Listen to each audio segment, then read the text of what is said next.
Whether Kid and Konami were racing to see who could get their point-to-point F1 game across the line first, I'm not sure, but with less than a month separating the releases of World Circuit Series and Fastest Lap, you can see where one might draw certain comparisons. Where that one was a polished turd of a game, this one is a despairingly similar affair, without the sheen that graces even the poorest Konami titles. It's another one of those racing games where you're always driving upwards. I don't like that style, and games like Micro Machines showed that you can have a top-down aspect and still maintain the feeling of a circuital track. Also, something that glorious title, and possibly my favourite Game Boy racing game, but that's for later, managed is a feeling of speed. A racing game with no engine noise is missing the biggest open goal I can think of. Why omit it in favour of some cliched music? I've never understood that mentality. That's not the only failure in terms of momentum that this game makes though. You're so zoomed in to the car that if you're driving in the middle of the track, i.e. 90% of the time, you can't see any scenery on either side. And of course there's no detail on the tarmac, so it appears that you're completely stationary until a corner comes.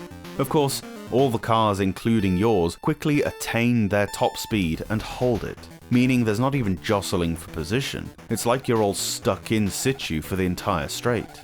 The corners, when they do come, approach so rapidly as well that unless you're paying total attention, there's a good chance you're going off the track. There's no satellite or map to help you, nor any signals other than the arrows painted just before the corner. Qualifying first is pretty easy. It's usual to beat the quickest CPU by a good second or more, but as soon as the race starts, they fly off at top speed immediately, whereas you of course have to accelerate up to it. There's no way to avoid dropping from first to fifth before the race is a moment old.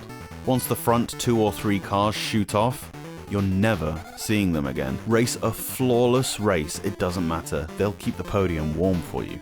I can't really fathom if this game is broken or I'm just an idiot, but I cannot get the nitro boost to activate, no matter what I try. There are 3 control systems available, 2 of which purport the nitrous to be fired up using the up direction, and the third using select.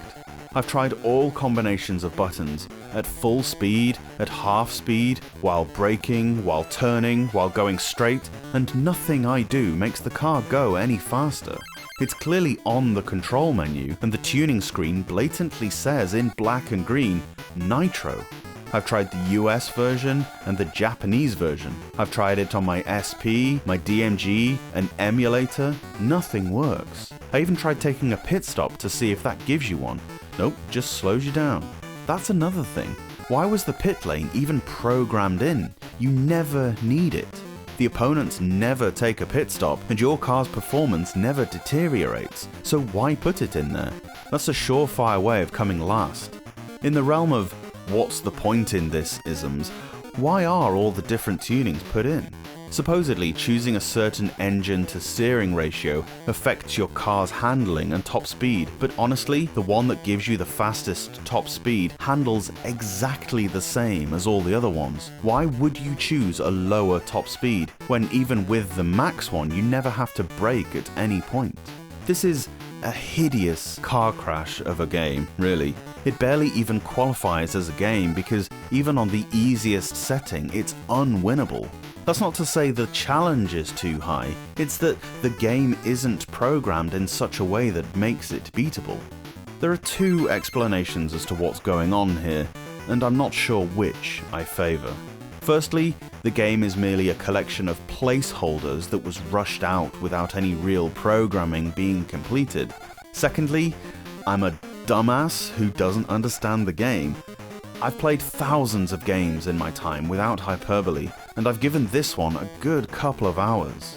All I can say is, I don't think I'm being an idiot, but the more I play Fastest Lap, the less I'm sure of my own comprehension. No way can a game be this broken. I have to be missing something, right?